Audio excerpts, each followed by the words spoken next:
comment le régime algérien a développé autour de la diaspora algérienne des pratiques machiavéliques, mafieuses, faut le dire, mafieuses, pour récupérer politiquement la diaspora algérienne. Le régime algérien a une autre stratégie, créer des associations fantoches qui soi-disant, supposément, défendent les intérêts de la communauté algérienne et des Algériens de France, mais qui au final travaillent pour son compte.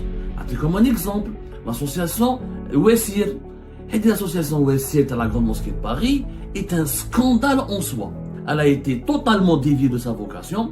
D'être la campagne électorale pour le deuxième mandat de Tebboune, elle est devenue l'organisateur de la campagne électorale de Tebboune en France. Ils ont adopté Abdelmajid Tebboune comme candidat, une association financée par la Grande Mosquée de Paris, qui est l'argent de l'État.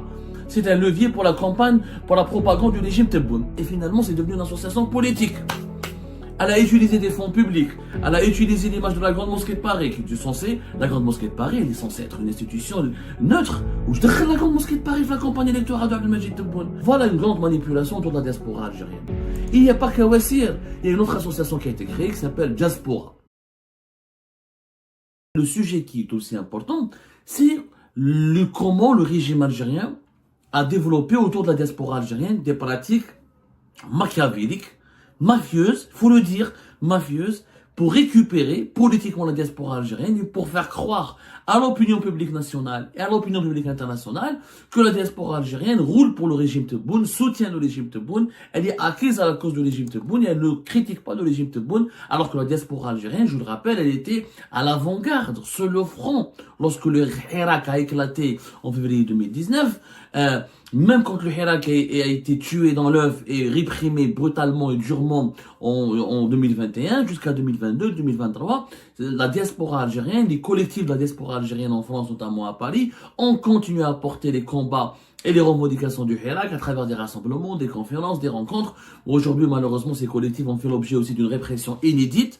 Plus aucune action favorable au Hirak n'est organisée à Paris et en France, notamment sur la place de la République, au cœur de la capitale française, qui a abrité traditionnellement les regroupements et les manifestations des rassemblements favorables au Hirak et anti-régime depuis février 2019. Alors, ces rassemblements ont été stoppés et ont cessé parce que le régime a pratiqué une politique répressive. On n'a jamais abordé ce sujet, mais tous les membres de la diaspora algérienne, les figures du Hirak, de la diaspora algérienne en France, notamment au Canada, ont été ciblés, leurs proches ont été emmerdés, harcelés en Algérie, quand ils étaient interdits de venir en Algérie, quand ils rentraient en Algérie, leurs connaissances, leurs proches, leurs amis, leurs connexions personnelles et professionnelles ont été emmerdés, placés sous enquête, voire harcelés par les services de sécurité, présentés devant les juges. Certains ont été même emprisonnés de ces activistes qui, quand ils s'aventuraient à rentrer en Algérie pour des besoins familiaux, etc., pour retrouver leurs proches ou là pour assister à des enterrements ou à des mariages ou à des festivités familiales ou pour des besoins d'urgence personnelle, et ben ils étaient rapidement appréhendés au niveau des aéroports et des ports. On les a fichés, on les a placés sur un fichier spécial pour les surveiller, pour les interpeller, pour les emmerder, y compris sur le territoire français. Ils étaient régulièrement suivis, ils étaient insultés, défamés, dénigrés sur les réseaux sociaux. Il y avait entre 2022 jusqu'à 2024 un dispositif sécuritaire et judiciaire et médiatique tellement brutal, tellement persécutante et la persécution était tellement assez détaillée, chirurgicale, en ciblant les figures du Hirak de la diaspora algérienne, que finalement ces mouvements de contestation ont cessé leurs activités, parce que les figures, les leaders classent celui qui est entré en prison, celui qui a été saboté, celui qui a été harcelé, menacé, intimidé, beaucoup ont eu peur ensuite de continuer ce militantisme parce que leurs proches et leurs amis ont eu énormément d'ennuis. Et en parallèle de cette stratégie de répression, de cette stratégie de persécution, pour empêcher les voix contestataires de se développer au sein de la diaspora algérienne en France notamment, parce qu'au Canada aussi, mais la France et le Canada, c'est les deux pays qui abritent les communautés algériennes les plus importantes à l'étranger, établies à l'étranger. Il y a eu une stratégie de persécution, de répression, de ciblage. Voilà, l'IBAN, celui qui a les figures étaient attaquées, harcelées, des affaires en justice, des plaintes même ici en France, leurs proches et leurs familles en Algérie recevaient régulièrement les visées des services de sécurité. Donc il y a eu une intimidation et un travail d'harcèlement très approfondi qui a fini par les contraindre à les réduire au silence, parce que c'est pas évident de résister à toutes ces pressions-là. On n'est pas tous des héros, on n'est pas tous des grands militants, on n'est pas tous des courageux. Donc, il ne s'agit pas de les juger, de les accabler, mais de les comprendre. En parallèle, le régime algérien a une autre stratégie. Créer des associations fantoches qui, soi-disant, supposément, défendent les intérêts de la communauté algérienne et des Algériens de France, mais qui, au final, travaillent pour son compte. Là, c'est comme un exemple. L'association Wessir. Et l'association Wessir à la Grande Mosquée de Paris est un scandale en soi. En soi, est un scandale. Elle a été créée en mars 2024. Il y a eu une cérémonie qui a été organisée par la Grande Mosquée de Paris. C'était le 5 mars 2024. L'ambassadeur d'Algérie à l'époque qui était présent sur le territoire français avait assisté. Des membres importants de la diaspora algérienne. Ils ont fait une association, Djabou des jeunes. Le recteur de la Grande Mosquée de Paris, Shamsuddin Hafez, a supervisé lui-même cette association, la création de cette association. Au Galek Belli, c'est une organisation extrêmement ambitieuse dont l'objectif est de soutenir la diaspora algérienne, de défendre les intérêts des Algériens. Ils ont fait un site internet, ils ont fait une plateforme. Au Galek, nous sommes prêts. Notre mission, c'est quoi? C'est de soutenir les talents et les compétences issus de la communauté algérienne établie en France. C'est de constituer un réseau professionnel international afin de mieux organiser, représenter et structurer les entrepreneurs algériens qui veulent investir en Algérie. Devenir un levier d'influence à tous les niveaux pour défendre la communauté algérienne en France, créer, accompagner et créer des projets économiques. Ils nous ont vendu un rêve, qui était rattaché à la Grande Mosquée de Paris. On a dit Maïlich, d'ailleurs, la Grande Mosquée de Paris qui crée une association, c'est pas grave. En tout cas, c'est une association rattachée à la Grande Mosquée de Paris et financée essentiellement par la Grande Mosquée de Paris. D'ailleurs, les leaders de cette association, au départ, ça nous a donné espoir. Chef Nabil, c'est des jeunes. Il y a un certain Antar Boudief qui était président. Il a un bon parcours. Il est enseignant, professeur. Il a apparemment été professeur dans les relations internationales, consultant. Il a même été coordinateur de la société civile, proche, il a même travaillé avec la Grande Mosquée de Paris, il était conseiller de la Grande Mosquée de Paris, il a été rémunéré par la Grande Mosquée de Paris. Bon, on a dit au départ, Belek, c'était intéressant, des jeunes, il y avait des jeunes comme ça, Fouad Miloudi, Shakir Marabat, Omar Belkhouja, des gens qui ont adhéré chacun dans son domaine, ou des entrepreneurs, ou des consultants, des Algériens brillants. On nous a vendu un rêve, donc on a cru. Et ben, finalement, de l'association AOSR, elle a été totalement déviée de sa vocation. D'être la campagne électorale pour le deuxième mandat de Tebboune, elle est devenue l'organisateur de la campagne électorale de Tebboune en France. Sur son propre site internet, elle publie des appels où elle dit que notre candidat, ce sera Abdelmajid Tebboune. Appel inédit à toutes les Algériennes et les Algériens résidant à l'étranger. Nous vous invitons à partager vos idées pour sensibiliser notre candidat Abdelmajid Tebboune. Ils ont adopté Abdelmajid Tebboune comme candidat, une association financée par la Grande Mosquée de Paris, qui est l'agent de l'État. Enfin, c'est une association française. La Grande Mosquée de Paris, c'est une association religieuse française, encore une fois, indépendante juridiquement de l'État algérien. L'État algérien la subventionne à hauteur de 2 millions d'euros par an, presque 2 millions d'euros, pour défendre les intérêts culturels et les intérêts spirituels et la présence algérienne en France. Cet argent est censé servir au rayonnement culturel et religieux de la communauté algérienne en France. Cet argent a été détourné pour financer en partie une association présidée par des jeunes. Hada Antar Boudief nous a vendu un rêve, où il a fait des interventions sur les médias algériens. Nous sommes là pour défendre la diaspora, pour promouvoir une autre idée, une belle idée de notre communauté à l'étranger, pour être un trait d'union, pour être un levier d'influence. Et finalement, c'est quoi le levier? C'est un levier pour la campagne, pour la propagande du régime Tebboune. L'association Awasir, elle a organisé, ou elle a été partie prenante dans l'organisation de tous les meetings électoraux favorables à Abdelmajid Tebboune, au candidat Abdelmajid Tebboune lors de la campagne électorale pour le scrutin présidentiel du 7 septembre 2024. C'est Awasir. Où je décris la communauté algérienne, défendre les intérêts de la communauté algérienne et utiliser l'argent qui est des fonds publics.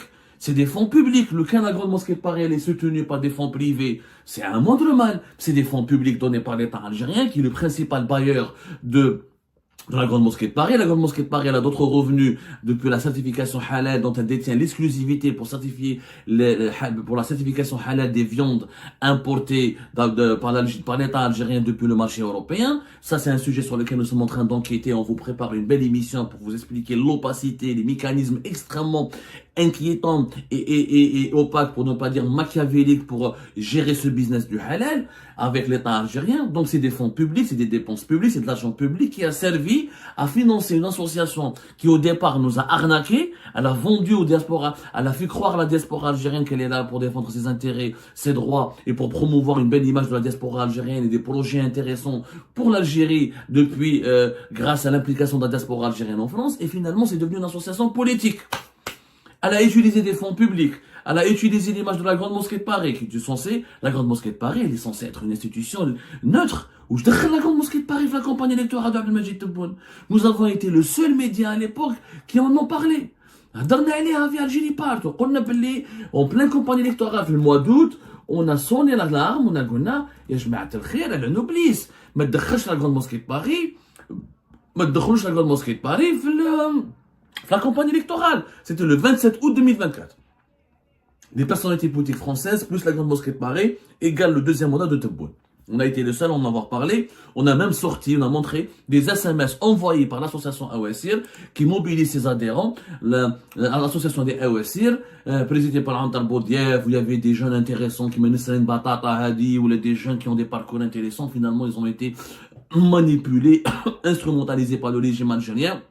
Pour mobiliser des électrices et des électeurs et pour mobiliser les Algériens et les Algériens en faveur d'Abdelmajid Tebboune. Et bien sûr, on leur a fait croire qu'Abdelmajid Tebboune, c'est le seul garant de la stabilité du pays, c'est le seul garant pour l'avenir de l'Algérie, etc. C'est le seul garant il faut voter pour Tebboune. Ils ont tout organisé en utilisant les financements de la Grande Mosquée de Paris, en utilisant le nom de la Grande Mosquée de Paris, en utilisant les locaux de la Grande Mosquée de Paris, en utilisant le personnel de la Grande Mosquée de Paris, et même, Antal Boudief, le président d'Awassi, il est lui-même rattaché à la Grande Mosquée de Paris. Selon nos investigations, il a touché des rémunérations de la part de la Grande Mosquée de Paris.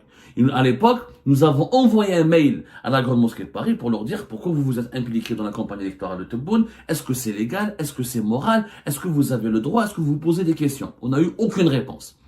Comme nous avons aussi envoyé un courriel, c'est de la diffamation, c'est du dénigrement. On leur a donné la parole, ils n'ont pas voulu saisir le droit à la parole. Et aujourd'hui, on les a saisis aussi pour l'enquête que nous sommes en train de mener sur la viande halal. Personne n'a voulu nous répondre. Donc comment se fait-il? Voilà une grande manipulation autour de la diaspora algérienne. Il n'y a pas qu'Awasir, il y a une autre association qui a été créée qui s'appelle Diaspora. Diaspora Hadi, elle a été créée par qui? Par Kamel Moula et le CREA. Le fameux CREA, le Conseil du renouveau économique algérien, le patronat qui existe depuis 2022 et qui est le partenaire privilégié, qui est le chouchou du pouvoir algérien. Le milliardaire Kamel Moula, dont nous avons déjà parlé, que nous avons déjà pointé du doigt les défaillances, les extravagances, sa proximité scandaleuse avec le régime Tebboune. Kamel Moula qui est devenu clairement, disons-le, le nouveau Ali Haddad de la nouvelle Algérie. Le nouveau Ali Haddad de la nouvelle Algérie, il parle au nom du gouvernement, il est plus influent que le Premier ministre, il s'implique dans les dossiers des ministres et du Premier ministre comme bon lui semble, il rencontre Tebboune comme il veut, il parle au nom de Tebboune, c'est lui qui communique les instructions dans certains dossiers économiques au gouvernement, là c'est lui qui fait de la communication pour la présidence de la République auprès de l'opinion publique. Il a dépassé Ali Haddad. Et ben lui, il a créé de l'association Diaspora, qui a été créée par un assistant parlementaire quelqu'un qui s'appelle Faisal Qaddour. C'est un franco-algérien. Il a travaillé comme assistant parlementaire d'un sénateur franco-algérien qui s'appelle Aklim Louli, qui est l'ami de Kamel Moula, Aklim Louli. Et c'est Kamel Moula qui finance cette association et qui a donc eu l'idée de créer cette association. Et Kamel Moula dans son ami Aklim Louli, ils ont eu l'idée de créer des diasporas parce que la Boualim, le conseiller de Tebboune et le directeur de cabinet de Tebboune, lui aura demandé de créer cette association justement dans cette stratégie de récupérer les voix de la diaspora algérienne. Toujours, le régime Tebboune a été très malin, très malicieux et machiavélique.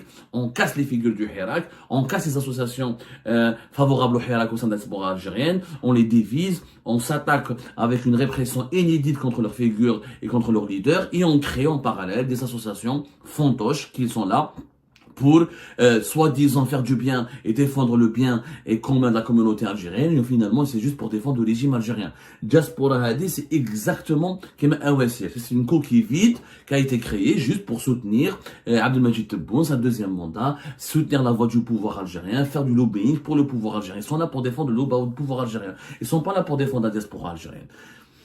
Voilà, regardez comment la diaspora algérienne est aujourd'hui utilisée comme un fonds de commerce. C'est ça ce qui est scandaleux. Cette diaspora qui est riche en talent, il y a des entrepreneurs, et des médecins, et des cerveaux, des informaticiens, des génies dans tous les domaines, qui au lieu de les fédérer, au lieu de leur vendre l'intérêt général dans notre pays, au lieu d'essayer de les ramener vers l'Algérie pour créer des emplois, créer des richesses, contribuer au développement du pays, ben, que fait le régime algérien? Il crée des associations qu'il finance avec des fonds publics, bien sûr au vu aux yeux des autorités françaises. C'est quand même incroyable que, par exemple, qu'en France, personne n'a parlé. Normalement, la justice française aurait pu ouvrir une enquête. Comment une association rattachée à la Grande Mosquée de Paris, financée par des fonds publics, se permet de faire la campagne d'un président étranger qui s'appelle Abdelmajid Tebboune sur le territoire français? C'est un scandale inédit. Il n'y a pas eu de plainte, il n'y a pas eu... Normalement, les présidents, les responsables de cette association AOSR devraient rendre des comptes, devraient s'expliquer. Mais comment on peut parler, comment on peut prétendre être un trait d'union entre les deux pays quand on fait la campagne et on fait la propagande du président, d'un clan du pouvoir algérien, alors que c'est pas leur rôle. Cette association n'a pas été créée et n'a pas le droit, ni sur le plan moral, ni sur le plan légal, n'avait le droit de mener une campagne pour Abdelmajid Tebboune.